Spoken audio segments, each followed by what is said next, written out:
And the more you work at it, the luckier you get. You've heard that, right? Yeah. The more you work at it, the more confidence you get. And the people around me at Stetson at that time were only doing things to make me better, whether it was the coaching staff or whether it was John McFarland, who was the trainer at the time, who would go out there and just spend as long as I needed to go out there in the outfield and put me through these stretches that were painful at best, right? These things,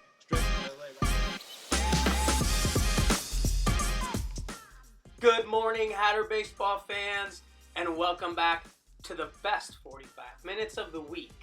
Another edition of Coffee with Hats. I'm your host, Mark Mashad Jr., and this week we have an extra special connection just for you. We're going to be face-to-face with the last man to wear the number 20 jersey for the Hatters. Stetson Baseball Hall of Famer and 2004 World Series champion, Lenny DiNardo. So sit back, grab a cup of coffee, and enjoy as Lenny shares stories with us from his days as a Hatter, being the first player to represent Stetson on Team USA, and his 6-year Major League career. And for you players out there, he's also going to provide some nuggets of knowledge that you won't want to miss. Without any further delay, let's welcome back the Hatter that holds the record for wins in a season and strikeouts in a career, the coolest cat in the room, Lenny DiNardo.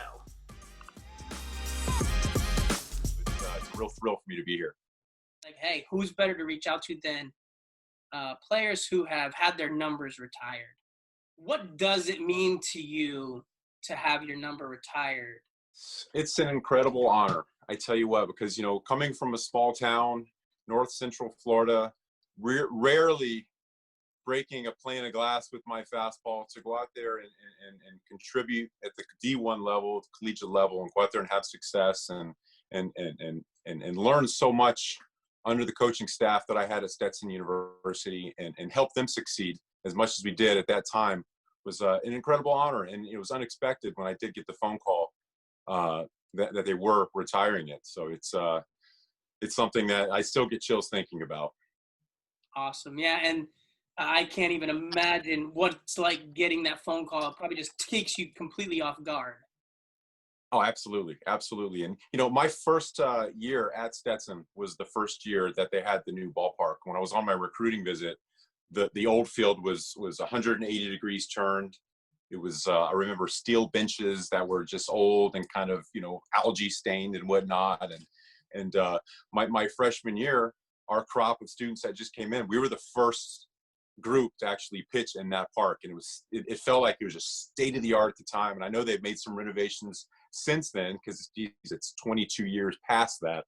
But just being a part of that organization, that system, and what they did for me as a ball player and as a person, to have them kind of look at me and say, listen, you deserve this. It's humbling because they did so much for me. I feel like, I was just kind of a small spot on that whole spectrum of Stetson University. Well, you saw the things that we have done and then some things that they're planning on doing. Like, it's going to be, it looks awesome now.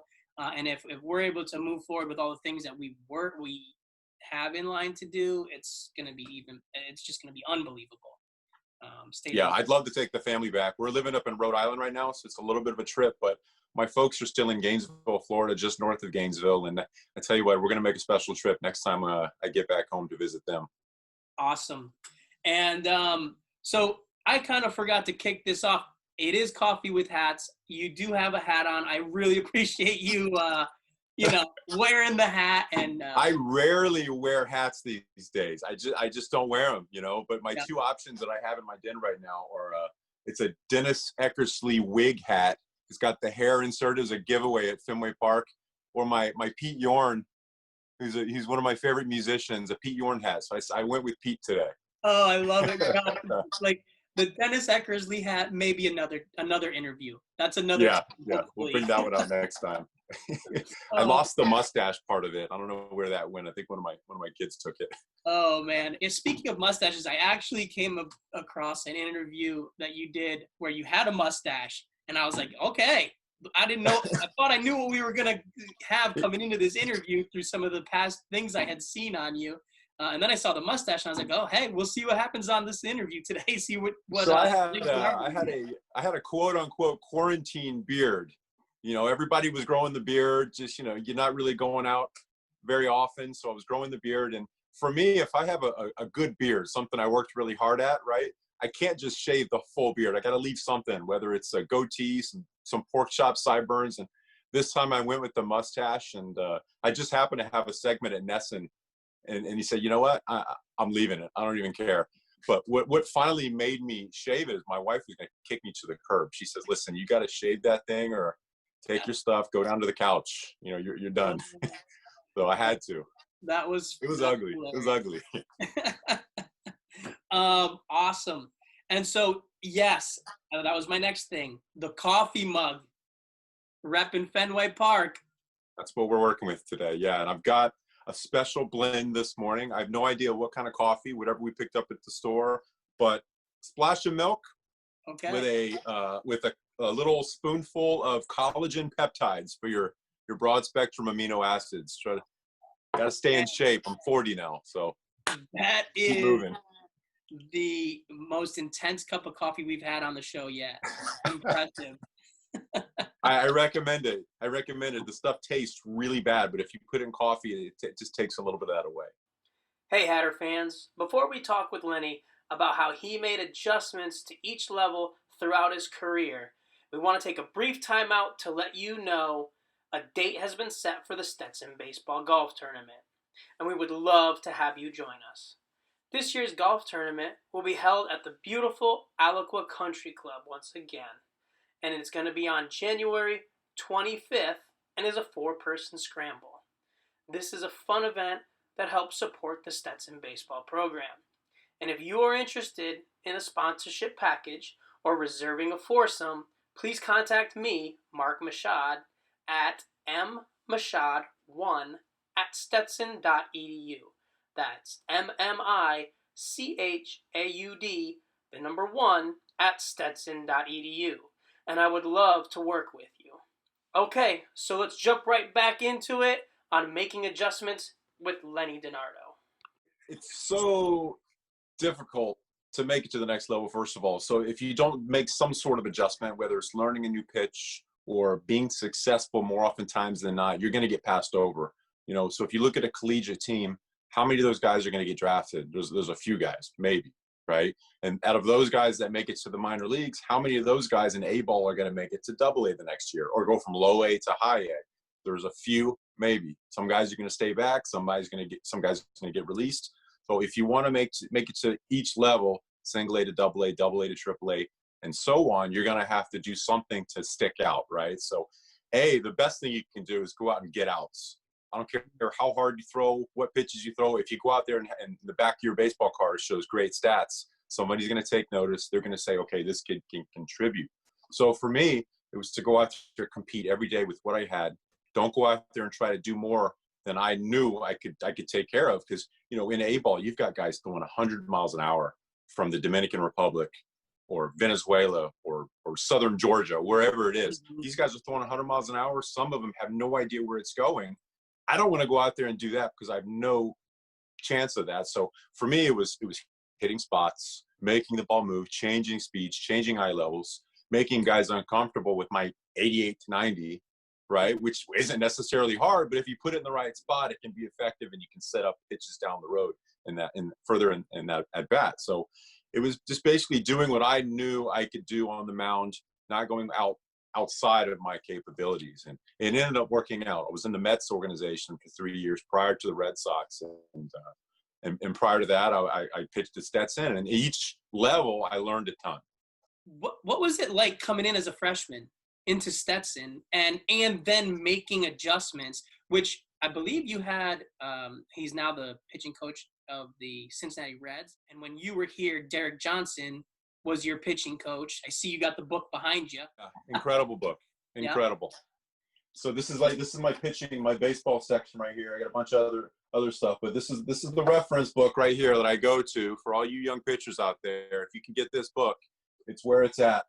And I learned all that firsthand from the man, Derek Johnson. He was, I mean, just an amazing pitching coach. He wasn't that much older than me. I want to say he was maybe 10 years older than me at the time, but he felt like he was closer in age as a player, as an incoming freshman. So he was able to kind of communicate certain things, whether it's mechanics or mentality on the mound, or a big thing with him was visualization. I remember he got us in, I think it was in the batting cages one day, had us all lay down on the ground, close our eyes, almost like a meditation type thing. And he said, okay, with your eyes closed, visualize a 3-2 count and go out there and execute the pitch, right? Whatever pitch, whatever spot you want to throw to, go out there and see it happen. Because if you can't see it happen prior to doing it, it's not going to happen either way. So I remember some of the guys saying, I just walked the guy. Bases loaded, 9th inning, 3-2. I just walked the guy in my mind, right? So you need to be able to control your mind before you can go out there and control your body. So learning things like that from Derek was really important for me to be a successful pitcher. Yeah. And so so that was a huge part of your adjustment in college. What was it like now you're in the pros and you're on your own? Like, how did that kind of work out for you?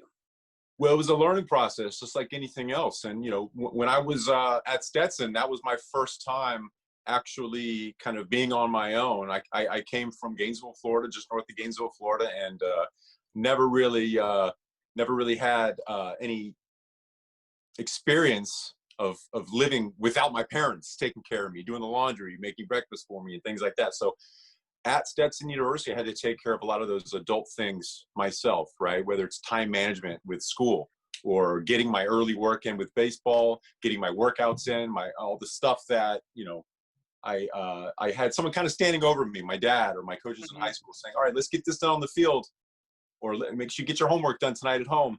A lot of that's placed on you as a ball player, as a student at Stetson. So learning that at Stetson, took me into the minor leagues, because again, it's just an extension of life, right? Right. You learn certain things, and whatever works, you carry it with you throughout. And the things that I did in the minor leagues are basically an extension of the things I did at Stetson.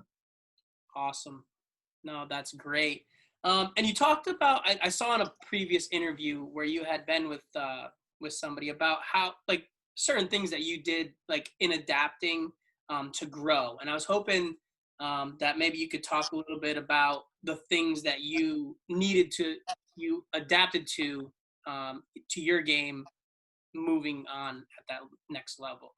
Sure. Yeah. So for me, like I said before, throwing 100 miles an hour was not in the spectrum for me. It was not something that I was capable of doing. You can gain miles per hour by doing certain things, but going from 88 to 90 to 100, it just wasn't for me, right? I wasn't going to do that. So I had to go out and emulate other pitchers, whether it was Tom Glavine or Al Leiters, a guy that I used to really follow when I was in the Mets organization. He was in the big leagues. And any chance I got to watch him throw a bullpen was really important because of his cut fastball. My cut fastball was a pitch that I probably threw 80% of the time in the big leagues. You could almost predict when I was going to throw it, but I was okay with that because it was a pitch that, would move this much at that angle, or it would move this much at that angle, depending on who I was throwing it to, depending on the location and the count. So for me to see his cut fastball, that was something that I said, okay, I need to work on that pitch, because if something's going to get me to the big leagues, that would probably do it. This is A-ball in the Mets organization. Mm-hmm. And I had one at Stetson, but I felt like it needed to get better in order to get to the next level, like we talked about. And my cut fastball made my changeup better. My changeup made my cut fastball better, which in turn, both those made my fastball look a little faster too, as well. Yeah. So spotting up, making the ball move, changing speeds, making hitters uncomfortable, whether it's throwing at the chin or the ankles, and then being able to take that at bat after those purpose pitches and do something with it. Don't just lose them. If you throw one up here on purpose or down at the ankles to move their feet on purpose, you got to follow up with something smart, something that's going to get them out ASAP. 4 pitches or less. That's my goal every time out. 4 pitches or less. Don't mess around. And I did have an opportunity to sit down and talk to Coach Dunn a little bit about you. And he had mentioned to me one of the top competitors. And you were a guy who you had an edge internally. Like, you had an edge. It was visible there. in the dugout, you had fire in you. You were a guy with an edge. When you went on the mound or when you were pitching and the game was happening, total control of that edge. And you had also mentioned that having an edge was one of those things that you had adjusted in your game. So I was wondering, maybe like, can you expand on pitching with an edge? Sure. So everybody's got a fire, right? Everybody's got a fire somewhere in them, whether you draw it from a song or a movie or a life experience. Everybody's got something inside them that they can draw from to kind of help flip that switch. When I'm teaching a pitcher, I say, hey, go out there and flip the switch. You could be the nicest guy off the field, outside the lines, but once you cross the lines and you get on the mound, you have to have some sort of demeanor that shows the hitters that they cannot possibly hit you today. And if you go out there with the demeanor that says, good luck, you're going to need it, the hitters will see that, right? So that's what I drew from. My fire was from a bunch of different life experiences that I took with me. And as soon as I got on the mound, I said, you know what, it's me or you, right? And I'm going to win today. And anytime they got a hit, I always used to tell myself, every now and then a blind squirrel finds an acorn, right? So that was them just getting lucky. I'm going to get them next time, and I'm going to use that as my fire.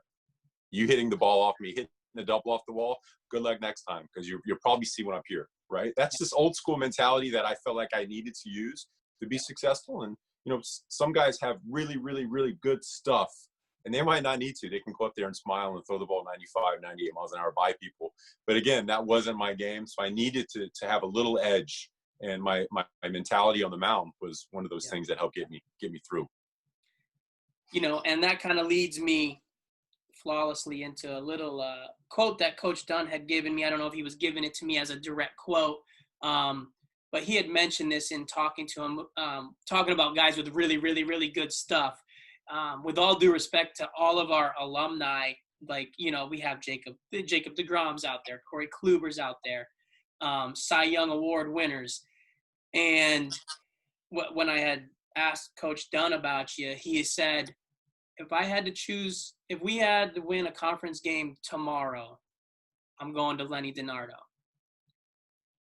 That that kind of cuts you a little bit right here, right there. Just hearing him say that, because that's you're talking about some good ball players right there. Yeah. I'm proud up here in New England to tell people that Stetson's had 40% of the Cy Young Award winners in the past 10 years, right? With those two guys. So it's proud for me to be on the same wall that those guys will be on one day, right? So with that, that's an incredible honor to hear Coach Dunn say that. And it's his part in my baseball career goes beyond. And whether it's getting signed, feeling comfortable, playing for Team USA, getting drafted, I feel like he's kind of been there all along the way. Very important part. And I remember one thing specifically with Coach Dunn. I think it was my freshman year. I recall maybe not backing up third base or something. Ball the outfield, I'm standing on the mound kind of with my hands in my pockets, right, where I should be running, busting it, backing up the bag. And he called me into his hotel room that night and just wore me out. And I'll never forget it. It was the best thing ever. Thing ever looking back, because you know what? I was a freshman. I was starting, I think, a Friday night games as a freshman. I worked my way up, and he never let me kind of be lax and kind of rest on my laurels, right? Because I very easily could have said, you know what? I'm doing pretty good, feeling good about myself. So he said, you know what? You don't stop working. You don't stop busting it every day, day in and day out. And I'll never forget it. It was the best thing ever. I really appreciated it every time. Everything after that just seems, you know what? This is easy. I know what to do. Talking a little bit, moving now into the Stetson career, if we could talk about that a little bit. I was looking up the stats, and you are you have the most wins in a season. But then I looked a little bit deeper. You're in the top 10 twice of most wins in a season. So in 2000, you went 16-1, and then in 2001, you had another season where you had a high, I forget exactly how many wins. 10. I think it was 10 that my 10. Last year there. Yep, yeah, you had 10 wins. And then I looked up the stat for all-time career wins, and you're in second place all-time career by one game, and the gentleman who's in first place, which I forget, he's in first place ahead of you by one game, and he played 4 years and you played 3 years. So, I mean, like, to have that kind of a career, maybe we could just kind of talk a little bit about your career going throughout Stetson, you know. Probably you understood, like, maybe your sophomore and junior year, like, you're like, okay, I'm competing at this level. You know, freshman year, you're transitioning, and then sophomore, junior year, what was going on in that scenario for you? Geez, it just came together. My freshman year, like you said, I was kind of feeling my way around, a little unsure. First time away from home, really learning a lot from the upperclassmen at Stetson. I remember I don't know if this was on purpose, probably was, but when we went on the road, Coach Dunn put me with a guy named Joe Sincata, who was a senior, and I was a freshman. So he put me as a roommate with this guy. And I look back and I think this is probably on purpose. I think he did this just to kind of show me how an upperclassman holds himself, right? So what he does day in and day out to be a good ball player. Because Joe was a great guy. He was a great teammate. He was a really good pitcher as well. So I did learn a lot from these guys. And, you know, and having a catcher at the time, Mike Fellman, who's probably one of the most comfortable catchers I've ever thrown to. I've thrown to Veritek, Mirabelli, Buck, Jason Kendall. Mike Fellman's still probably my favorite catcher to throw to because he was just so quiet back there. We were always on the same page. In my sophomore year, when I went 16-1, I felt like he was back there, and it was a big part of me being successful. There's so much confidence back there in him. But you know, my sophomore year, that really, really good year, I came into it feeling healthy. I learned so much the year previous from Derek and Coach Dunn and Tom Reginas, who was the recruiter who actually got me at Stetson, who first contacted me. Mm-hmm. He's a Winthrop now, doing really well over there. But you know, it just like a snowball, right? All the confidence started building. I started to get a little bigger and stronger. And with those two things together, you know, that mentality started to come out of me where, you know I can do this, right? In high school, I was a pretty good pitcher. I was drafted 10th round, I guess, after my senior year, but that confidence level wasn't there because you're facing high school kids, right? So you go out there and you face Division I hitters and go out there and have some success. That confidence builds when you actually go out there and do it. You know you can continue to do it. And I'm glad that you said that. That's an excellent point because confidence is one of those things I'm always researching. I'm always looking things up. I'm always trying to understand, you know, where does that come from? Do you really, you know, and to say how it builds, you know, and people talk about having it through preparation. People talk about faking it till you make it. And that whole confidence piece, you know, coming from you is huge that, you know, you built it over time. Even though you were successful, you didn't have the confidence, you know. I've actually also heard people say confidence comes from success. Sure. And you know, the more you work at it, the luckier you get. You've heard that, right? You know, the more you work at it, the more confidence you get. And the people around me at Stetson at that time were only doing things to make me better, whether it was the coaching staff or whether it was John McFarland, who was the trainer at the time, who would go out there and just spend as long as I needed to go out there in the outfield and put me through these stretches that were painful at best, right? These things, stretching my leg all the way over my head, because you know what? I need the extension on the mound. So he put me through that before every game that I pitched. In between starts, he would put me in these workout routines, whether it was running, med balls, armbands, in the gym. All these things he put together helped me be ready every Friday night. And it just speaks volumes to what the people that they had around me were the reason why I had success. So I can't take any of it. It's these people putting me in situations and having me be prepared on game day. Thank you so much. That's awesome. Another thing Coach Dunn had mentioned to me that was a big thing he felt for the program and for you was being the first player selected to play for Team USA. Could you just touch on what that was like, what that meant to you, and then what it was like playing for Team? Because you pitched really well for Team USA. Yeah, and I think that's just one more thing where I'm playing with and against the best, right? I mean, guys on that team, we had Mark Pryor, we had a guy named DeJuan Brazelton, was a super talented righty, threw the ball a million miles an hour. Ryan Howard was on the team. Just a lot of really good ball players on the squad. But, when I show up, I took the success that I had at Stetson and I felt like I belonged, right? Yeah. This skinny lefty throwing 88 miles an hour or whatever was throwing. I went out there and I pitched, and I didn't want to change my philosophy that I kind of learned at Stetson and change it because I'm facing just the best of the best. And it's funny. I think Pete actually coached Team USA the summer prior to me playing on the team. So I think he had some connections. I could be wrong. And he probably threw my name out there and said, hey, what do you think about this kid? Here's his stats.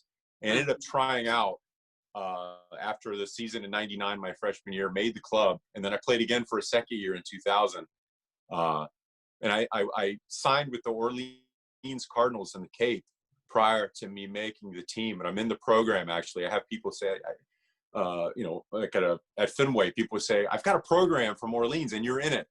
I'm like, I didn't pitch.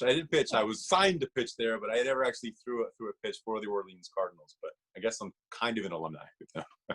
I mean, and to play for Team USA for 2 years, I mean, that's awesome. And I did find the info. You had an 8-1 record. Like, you didn't just pitch well. You were dominant for Team USA. Where did you guys travel? What was that like? It was great. We went to Hawaii for, I think, 5 days. We went to Japan for, I want to say 10. And my years are getting mixed up, what years we did this out of the two. But I remember we went to Holland and played there for maybe 10 days to 2 weeks, played in a tournament called the Honkbal tournament. I think it was just north of Amsterdam. So we got to travel around. I went to the North Sea on the train, and it was a great experience. Even with baseball aside, just getting a little bit of travel under my belt was something that I'd never done prior to that. So just a great experience. Learned a lot, because when you play with really, really good ball players, if you think you're that good, some of that rubs off. I'm always saying confidence, confidence, confidence. So when you have success facing the best, again, it snowballs. You take that into the next season. That's what I tried to do. And so, now we can kind of transition from college, Team USA, that type of stuff. We've talked a little bit about your transition into pro ball. Maybe if you could talk a little bit about your career in Major League Baseball. I already mentioned to you that as a Yankees fan, I rewatched the 4 nights in August, 30 for 30, about the 2004 Boston Red Sox team, and you were a part of that team. You have a World Series championship ring with that team. So maybe I was hoping, like, is Kevin Millar really that, like, he just seemed like awesome. Like, you watch that. Oh, yeah. I mean, you get to see a lot of Kevin these days, whether it's online or on TV or on social media. What you see is what you get, right? That's exactly what we had in the clubhouse with Kevin. And, that 04 team, when you talk about that team, it's like a soup, right? You put together an ingredient here, whether it's a guy like Millar keeping the clubhouse light, or Johnny Damon doing naked push-ups right in the clubhouse.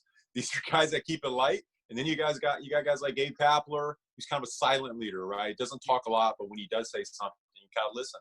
Or Billy Miller, same thing. Or your Schillings or your Wakefields, the veteran guys that were 40 years old probably at that, 38 to 40, about my age right now. Right. Then I don't feel old, but when I was 24 on that club, these guys seemed like grandpas to me, right? So you kind of mind your P's and Q's when you enter the clubhouse, when you see Wakefield there doing his crossword or Sudoku, right? So it was an experience, and I learned so much from that squad, being on that club.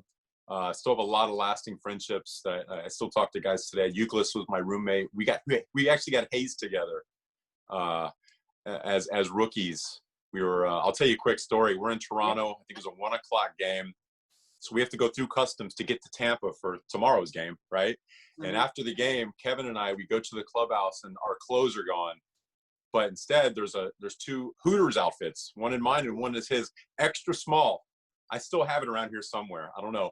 So I had to wear a Hooters outfit. I'm talking up to here, the shorts and everything, through Toronto's airport because it's international. I've got a guitar in one hand. I've got one of my suitcases in the other, wearing a Hooters outfit. And Jason Varitek and Alan Embry and those guys are at the TSA way up ahead saying, you see those 2 clowns back there? Give them a hard time. And they did.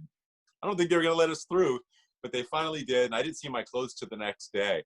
So it was something that they told me that don't act like you like it a lot, and don't act like you hate it a lot. You only have to do it once, right? Right. And they don't do that anymore. They don't haze anymore or anything like that. It was all fun and games.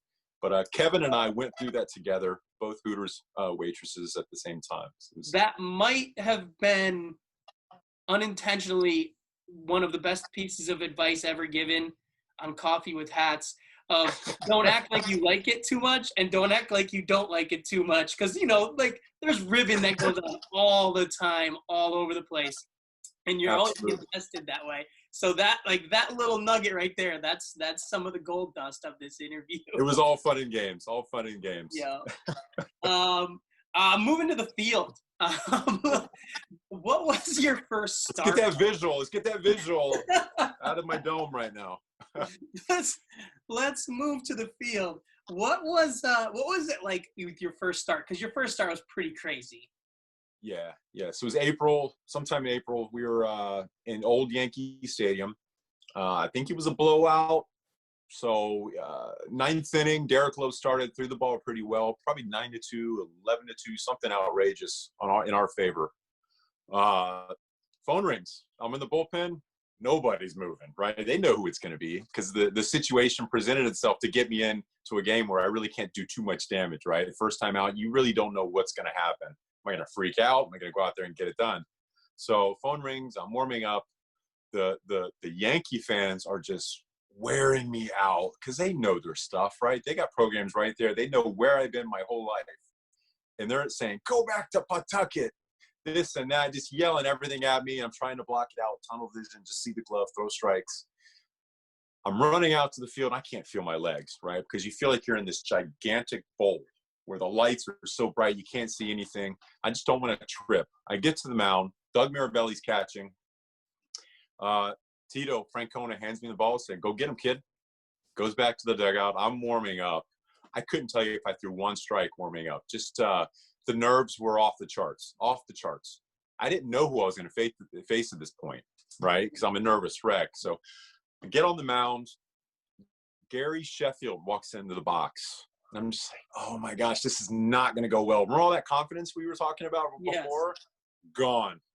Gone. Completely out the window, right? So I look back at the footage and my face, talk about fake it till you make it, I was completely faking it at that point. So I had that look of intensity that I always tried to have. And I went out there and I knew Sheffield has the quickest hands in the game, right? Some of the quickest hands in the game. So if I get inside, I got to get in because he's going to hit it, but he's probably going to hit it foul. So I tried to get in as much as possible and then just breaking balls from there in the dirt. Hopefully he chased. And it worked out. I ended up getting a ground ball to third base. Mark Bellhorn was there, made a great play, some great plays because I got 2 ground balls to third that inning. He really saved me. So Sheffield ground to third, Hideki Matsui ended up getting my first strikeout, curveball, flew open, swung over it, my first strikeout, and then Bernie Williams, just an unbelievable guy, unbelievable athlete. Ended up getting him the ground out to third too. So I ended up getting through it unscathed. And again, that was something that let me know that, hey, if I go out there and throw strikes, I can be competitive. I can be successful more oftentimes than not, right? So just another learning process that you don't have to go out there and be nervous. But if you are nervous, use the nerves, right? You can go out there and use any kind of nervous anxiety and put it into energy, put it into the baseball. Yeah, and when you talk about that, I mean, unbelievable story. But when you talk about that, using the nerves, you don't know you're doing it at the time, right? Like you're just trying to be like, all right, just lock in, see the target, throw to the target type of deal. That's it. Yeah. That's it. Which is the best philosophy that you can teach any young pitcher. See the glove and hit it. Yeah. Right? See the glove and hit it. I think a lot of times as youngsters, we go out there, we try to do too much. We try to make it more of a thing. There's so many external factors coming at you that, you lose focus on the one thing that you have to do, and it's hit the glove. And, I remember my best games, whether it's a Stetson or minor leagues or big leagues, I flew through the games. I can't really remember too much about them, but my worst games, I remember every detail, whether it's the baby crying in the first row, what I had for lunch that day, what the dugout looked like. I remember every detail of my bad games, which tells you that you're letting too much information in. Block everything out, focus on one thing at a time, And my best games, I really, I can't tell you that much about, just because the fact that they flew by and I had nothing on my mind. And talking about your best games, I kind of, looking at things, it looked like, I want to say maybe it was your second year in Oakland. Okay. Yeah. You had a really, it looked like your best season, the best year you had. And I was just curious, what was that? What kind of led to that? What did you feel like was leading into that? Yeah. So, the 3 seasons prior to the 2007 season, I was pitching in front of 36,000 plus fans every night that would not eat dinner if we lost, right? If we lost, they took it personal. Yeah. They followed every aspect of the game. They knew who you were. They recognized you on the street. I could go out and throw to one batter in the 9th inning and go out outside Fenway Park, and people would know exactly who you are, right? Going from that atmosphere to Oakland, where fans are a little bit more laid back, you got a stadium that holds maybe 80,000 people that maybe brought in 15,000. So it looks like 5, right? It just doesn't look like a lot of fans. The fans that were there were great. You saw the same faces every day, and they loved their A's. But going from one type of scenario to another took a little bit of pressure off, right? So they gave me an opportunity to go out there and make the squad. I made it, and I always told them and every team that I played for, I can be used in any role you want. I can go out and face one batter. I can go out and throw 9 innings if you want me to. And that helped, right, to kind of have that versatility.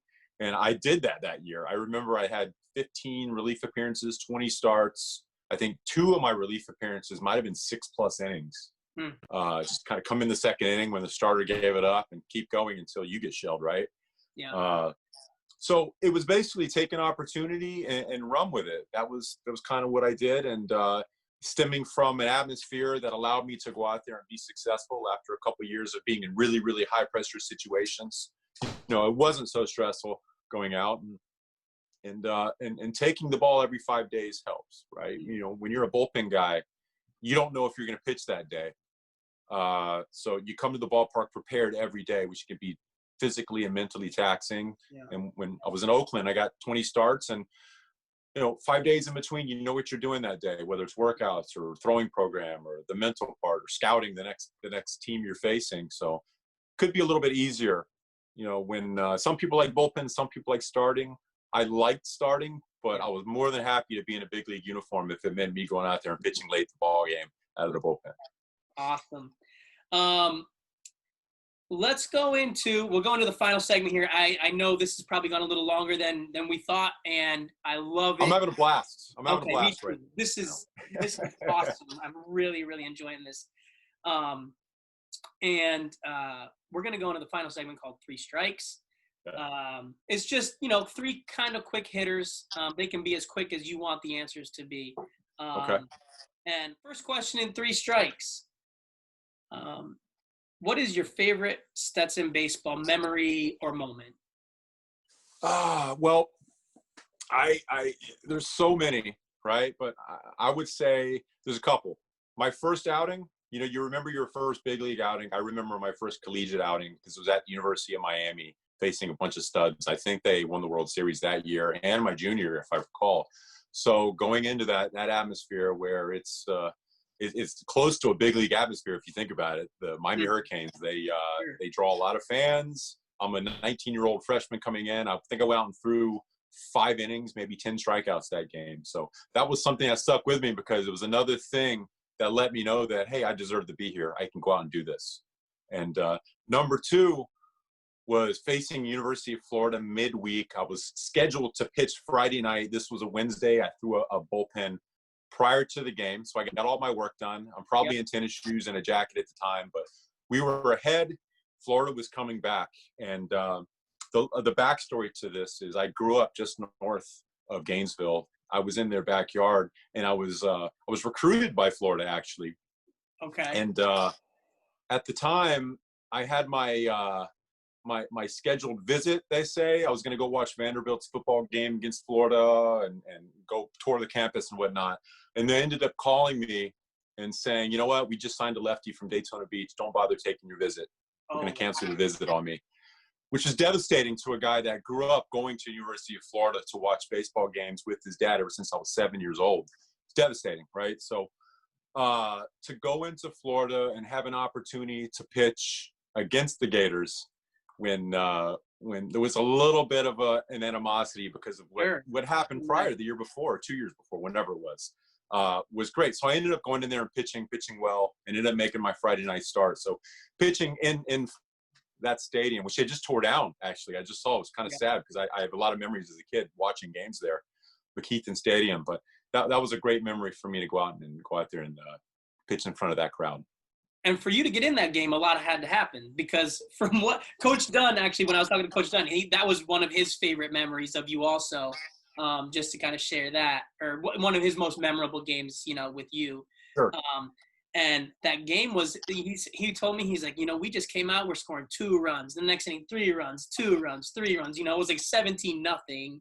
And then the next thing he knows, it's 17-7, 17-8. 17-12, and then it's like 17-17, and they're coming down and yelling at him, hey, let's get Lenny wants to get in, he wants to pitch in this game, and you end up getting that opportunity finally to go into the game, and the rest is history. Yeah, my whole family was there, so it was good to kind of make it all come full circle. I used to watch those games, like I said, at 7 years old, sit next to my dad with the program, and to be able to pitch in that stadium in front of my dad was a great thrill. So probably my ego got the better of me. Let me go in there and save the day, but just go in there and having the opportunity to pitch was something I still look at pretty fondly. Oh man, that's awesome. So yeah, there's one strike. We'll move into the second strike. I'm behind in the count right now. Oh no. No, you're ahead. You're pitching. Okay. All right. What's a talent that you have that not many people know about? Well, I'll say guitar. Yeah. I got a bunch of them. I probably have 20 guitars, but I don't know how many people know about it or not, because I'm blowing up Instagram with different guitar videos. Whatever I'm learning that week, I'll usually put it up when I feel like I've kind of got it down. But that's something that developed when I was a rookie, actually a little bit in the minor leagues. And when I was a rookie with the Red Sox, Bronson and Roy, when I used to take our guitars on the road with us, we used to play in hotel rooms, learn guitar together. He used to sing. I don't sing. So he used to sing and we used to play together. Sometimes a bunch of teammates would come into the room and we would give little impromptu concerts. So he's a great guy. I learned a lot from him because we were the 2 young guys on the squad in 04. He kind of took me under his wing and taught me the ropes at that time. So he's something. He's a good friend of mine to this day. You have cornrows with him? No, I didn't. I'm glad you got the cornrows. My first year in 04, that spring training, everybody used to go to me and say, Mr. Arroyo, can you sign this card? So half the time I was telling people I wasn't Bronson. I'm the other skinny guy, the other skinny tall guy. So half the time my first year I was telling people I wasn't Bronson. But we became good friends and we played a lot of guitar, and that's my talent. I play right-handed, so I'm a lefty. So wow. Yeah. Ambidextrous. That's it. Awesome. And when you come down, you have to bring the guitar, and we'll connect you to Garner Spaljaric. He was kind of in the closer role this past year. And I'm actually interviewing him next tomorrow, and he's big time guitar. He loves playing the guitar. So you guys get a little jam session going.